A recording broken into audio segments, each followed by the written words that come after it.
of time. And this model is really saying that, you know, we have got to remember at the end of the day, we have animal brains, and our brains are primed with this fight or flight response, with the stress response that has evolved over generations so that we could run away from things that were going to attack us or fight, and the people who ran away and fought survived. But we're left with this brain that reacts to stress. Now, we need a certain amount of stress. We need a certain amount of arousal to get us out of bed in the morning, to get us doing things so that we can meet our goals. So stress is not a bad thing. But when we have overwhelming stress that we can't control, and when this fight or flight response, the stress response, is activated very frequently, particularly in childhood, and particularly when the stress becomes a trauma, it's overwhelming, we feel we can't cope, or whether it's constant, it does start to shift and change the body's stress response pathways and those activation thresholds. So a child who has a lot of stress and trauma will become more reactive and more hypervigilant. And indeed, one of the problems with PTSD is around that repeated activation of the stress response that's caused by flashbacks and nightmares. So we have these animal brains, and we're living in a world where the stressors are very, very different. It's not animals coming after us, like having to do an online conference. It's things like having to stay away from our family and friends or other pack members that we rely on. As animals, we rely on our family and friends and our loved ones to give us cues. We need that social contact in order to feel safe. And we're denied that. So our stress activation systems are popping off all over the place right now, you know, and we need to be able to self-soothe and calm ourselves down so that we can function. And most of the mental health problems can be traced back to these processes, whether it's ruminating that causes depression, ruminating and thinking over and over again about terrible things that have happened in the past that, you know, it really arouses us and gets us very stressed and we can't control that, or whether it's anxiety, a chronic activation of the stress response where we're constantly on edge. You know, those are the mental health problems that we're dealing with right now. And of course, the stress response system is a physiological system, and it has physical consequences for us as well. So I know some of our conversations today are around parity with physical health and mental health, but I would argue they're the same thing. You know, we feel our emotions in our stomach because our stress response affects our digestive system, our heart rate. Our heart starts to race whenever we're under stress and pressure. So over time, our cardiovascular systems are affected. And we now know that even the bacteria in the stomach impacts on our mental health, and there's a link there as well. So that, you know, we're at the early stage of understanding how inflammation, for example, in different parts of the body influences our mental health and our response to stress. So this is physical, and it has a physical health impact as well. I find this little diagram quite helpful when I'm explaining this. These are the circuits of survival, and most of the time as human beings, we would want to really be in safe and social where we can be productive and creative, and rest and digest is another way of describing that state. And we can learn in this state. We can really engage with other people and form relationships. We can be compassionate. We can see other people's perspectives. And we feel safe there. And that's the best state for us to be in. But when we're under stress, our fight or flight system is mobilized and we become aggressive. And we're looking to find who's the enemy, who do we need to get angry with here. And you know, we see a lot of it around the COVID pandemic, where people are so scared of what's happening that they, you know, they actually get angry at the wrong people, at the wrong things, and they don't do things that are going to serve them well. So we need to bring ourselves back into safe and social there. And a lot of the things that we're doing to protect our mental health are really trying to train our brain to understand when we're in fight or flight, when we're up there, and trying to get us back down again. And that's really what self-care and stress management and mental health self-care needs to be about. It's those processes. Trauma is this shutdown one, and you know, any of us have experienced a really huge shock where we're frozen and it can be a physical or a psychological shock. We've lost somebody. There's, you know, a bomb blast, for example, could bring this on, and we become disconnected and hopeless. And this is also a state that kids can get in when they have repeated activation of fight or flight. They become traumatized and frozen. It's also a state of suicidal hopelessness. So the shutdown is the freeze response. We talk about fight, flight, or freeze, and it's like when the animal plays dead to avoid getting attacked. It's described in those kind of terms. But again, that's not a state that we want to be in over the long term. And you know, grief can put us in that state. So we need to really work and heal and go through that process of healing to get back up into safe and social. But understanding when people are in shutdown is really important, so that we know what we need to do to bring them up into safe and social before the healing can begin. So a lot of mental health problems, I think, can be understood in terms of this trauma-informed approach, where we look at what the circuits of survival are, what's operating for that person, and thinking about what's happened to them rather than what's wrong with them. So emotional regulation is the process that I'm talking about when we move from fight or flight and back down into safe and social. And that's what we need to be teaching kids, and that's what we need to be doing ourselves if we're to try and get through this pandemic safely, and if we're to problem solve and do the right things.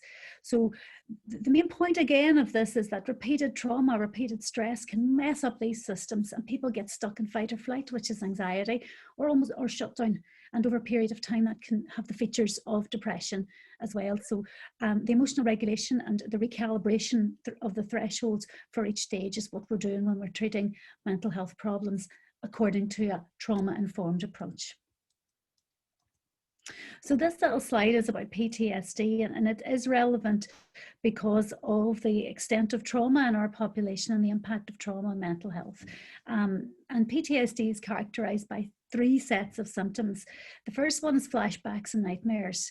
And the flashbacks and nightmares are as if that person is right back in the middle of that event, and they re-experience that event. Their body and brain goes through that same stress response, or that shutdown response. So this is a horrendous situation for people, and they will do anything to avoid the flashbacks and nightmares. And that brings us to the second set of symptoms, which is avoidance and numbing. And that's avoiding anything that reminds the person of what had happened, and numbing of all emotions so that they can suppress even emotions like love. So you can imagine how these symptoms would impact on a parent-child relationship. And those stress response pathways are set up and shaped and formed in the first few years of life. So avoidance and numbing, the features of PTSD and the features of trauma, and the repeated activation of that stress response, that can be a problem in terms of the parent-child relationship. The third pattern of symptoms, or the third cluster of symptoms, are around hypervigilance. The person's recalibration happens with that brain, and they become more vigilant, more impulsive, more easily activated. And again, this can lead to angry outbursts, and can create a very adverse environment for a child, for example, who's been raised in a situation where lots of people have these trauma reactions. So the features of trauma are the features of a disruption of the circuits of survival. And a lot of the mental health problems that we were dealing with in Northern Ireland are trauma-related problems. So this was a report that we did. This was one of the first reports that I was involved with that really influenced mental health services here, or health services here. This was the Troubled Consequences, where we put all of this data into a report, and we set out a series of recommendations as to what we need going forward. So the Victims Commission at that stage formed the Victims Service, and now the Victims Service are providing treatments, trauma-informed treatments, to people with trauma-related mental health problems and psychological injuries. Now, we're still waiting for the pension for people with psychological injuries, resulting from the troubles, but at least there's some services. And the regional trauma network is being planned as well. And again, that will improve the services for the huge numbers really who have various different trauma-related mental health problems here. What we did in this study was we looked at the population groups in Northern Ireland. We tried to establish what the profile of the population was. And despite all the trauma and suffering, we found that even though we had a lot of adversity, 71.5% of the population were fine, and that's our big blue wedge there. Most people were low risk, and this matches what we know from the data. Most people who will go through that trauma and they'll process it, and they won't require treatment, and they maybe have some of those symptoms for a while, but you know, sometimes it's just in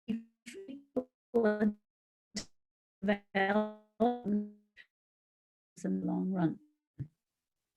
We have this other segment, these are sections in yellow and red, and these are the groups that we were interested in and needed help. The yellow group is the 14% who had mental health problems. And when we looked at this group raised by the adverse childhood experiences that happen in any population, and they happen when children's brains are developing and increase the risk of mental illness later in life. So I'll talk a wee bit about those in a minute. But in Northern Ireland, we have this additional group, the 9.6 and the 4.3. And these groups were characterised by conflict-related trauma. And this was the additional effect of the troubles that we were finding. And the orange group had a moderate risk of mental health problems. And that red group, the 4.3% group, had a really high risk of mental health problems, much higher than the yellow group even, and worse mental health problems. And those groups had more suicidal behaviour as well. And suicidal behaviour, again, is related to impulsivity. It can be related to trauma as well. And there's even theories that growing up in a violent society increases your risk of suicide because you're more... your exposure to that violence increases the likelihood that you can then harm yourself. It's a habituation effect. That's how it's described. Those orange and red groups were also interesting because they were the groups that had substance use problems, particularly alcohol use. And that marked them out as different from the yellow group. So alcohol use and substance use was again another feature of our society and a feature of how we coped with mental health problems whenever the conflict was at its height. And it's continuing now. I think the use of alcohol has vastly increased during the COVID pandemic, and that's creating problems and making mental health problems worse there for families. So moving on to the current generation and what we're dealing with right now, we hear a lot of talk about transgenerational trauma and mental health. And transgenerational trauma is really about how the trauma that a parent has impacts on their children, and how parents, through no fault of their own, end up creating childhood adversities for the next generation. And communities create childhood adversities for the next generation. And all of the studies worldwide shows us that adverse childhood experiences massively increase the risk of mental illness. Now, again, it's a complex picture, and we've even some data from college students showing that overprotection and overindulgence is not good for a child's mental health either, because whenever they experience adversity, they don't have coping skills. So we are not saying that all adversity is negative. And there may be that some adversity and some experience of failure is protective and helps develop those resilience processes. But when we're talking about abuse and neglect and household dysfunction and parental mental illness and parental substance use, those are associated with an increased risk of mental health problems in that next generation. And those are the things that happen whenever we have a traumatized society and traumatized communities who are raising children. Now, the ACEs scale in the past has been used as a way of trying to classify people, and I don't think that's appropriate. It's important to recognise that even children with very extreme levels of adversities, you know, particularly if there's interventions in there early, there's so much that you can do to massively reduce the mental health risk later in life. And indeed, people can make meaningful from their traumas and have post-traumatic growth-like experiences too. But ultimately, the exposures in childhood are so important that when we're looking to prevent mental illness, that's where we need to be going. And there's also a concept of toxic stress, where, you know, children who've been exposed to lots of trauma and stress are perpetually hypervigilant. They have high stress reactivity, or they're demonstrating numbing and disinterest. In a school environment, this looks like bad behavior. And that's why a trauma-informed approach is so relevant to all of this, because we need to start looking at what's happening, particularly in those early years. And that's where we're going to do our most work, our best work, our most efficacious work to prevent mental illness. So I'm going to buzz on to the next section, and there's a few wee slides there. Yeah, so this is what we need, and this is what I concluded all those years ago that we needed, and we're actually starting to do this stuff, which is brilliant. So we need to be more trauma and ACEs informed in what we do. And if we look at our mental health strategy, trauma informed is in there. So we need to be truly trauma informed though, so that can be an issue. We need to teach kids metacognition, how their stress response systems work, their biological stress response processes, and we need to teach them emotional regulation. And thank goodness the Department for Education have our mental health and skills framework. It's nearly ready to go, and that'll be coming out soon. And this is in there, and it's trauma informed and it's ACEs informed, and it's going to take a while to get it all out to all of the schools in Northern Ireland, and there's already schools doing it, as we know. Great work happening, but we need much more of that so that we can get in there early. The final bit is we need to actually treat those mental illnesses that we have. We need to understand how many people are meeting the criteria, regardless of what has happened to them or the cause of it. We need to catch those people with depression, anxiety, PTSD, and give them the help that we know that will work. So what we've got here is the mental health strategy. So my words are going to be a wee bit faster now for the next few minutes, but this is our vision for a perfect mental health service for Northern Ireland, and it contains the three themes: promoting well-being and resilience, and providing the right support at the right time. And the final one is new ways of working, a regional mental health service with workforce, with data, with research. All of that stuff was great. So what is our vision for this?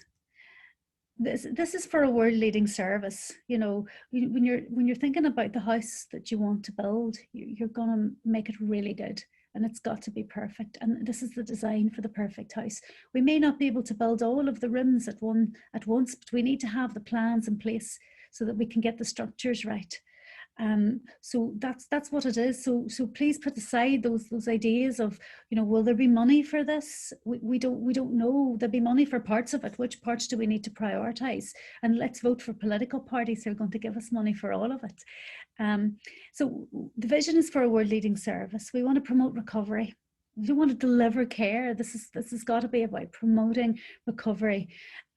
It's also about a just and learning culture, and I'm hoping Joe Rafferty is going to talk a wee bit more about what that looks like, because I think that's central to what this vision needs to be, and to delivering that world-leading service. It's got to be person-centered.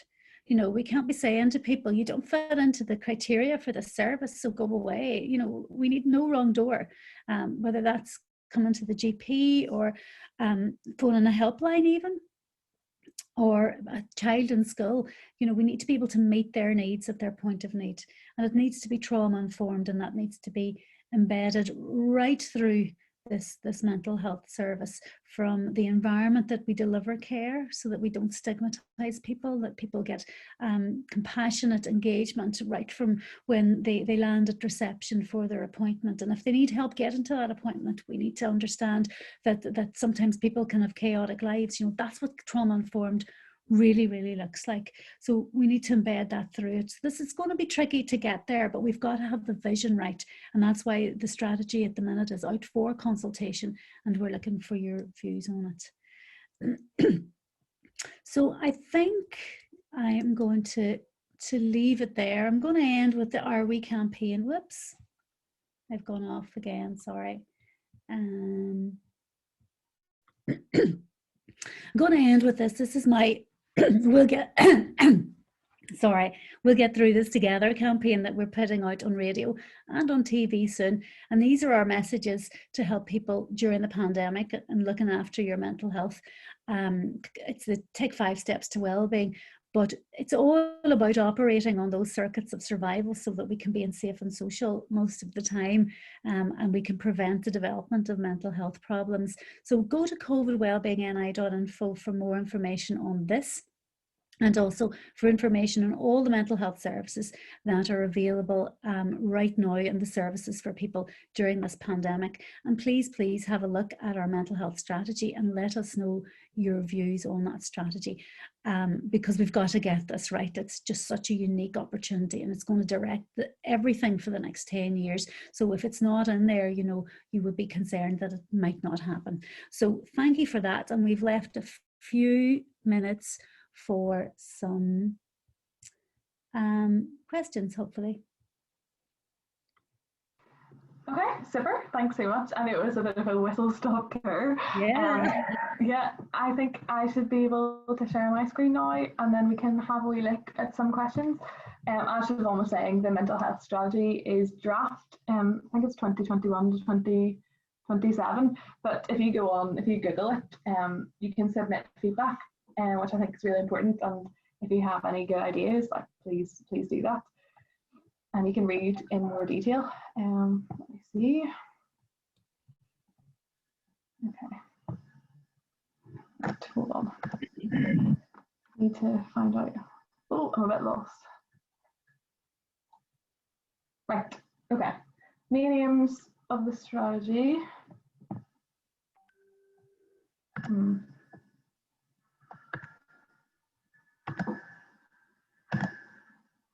Okay, so main aims of the strategy, I think that we've already kind of covered that.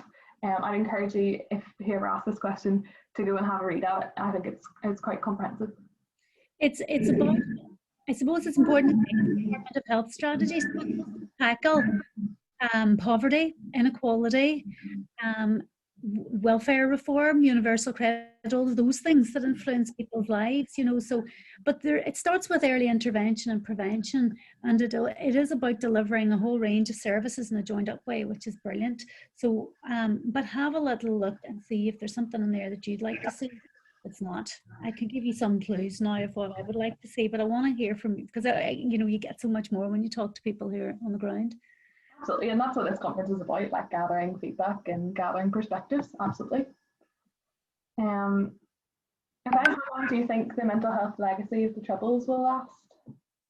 Oh, it's going to last for quite a while. I mean, really, when you think of this, what happens to parents is so important. What happens to communities is so important. So it will last for a long time, but there might even be a positive legacy and resilience that we've got, and other places can learn from us. And, you know, we're now going through a pandemic, and there's going to be a mental health legacy of that. So every society's got different issues. So I think it's going to last for generations, but I think if we can deliver certainly what's in the strategy, will go a long way to help cut it down a bit.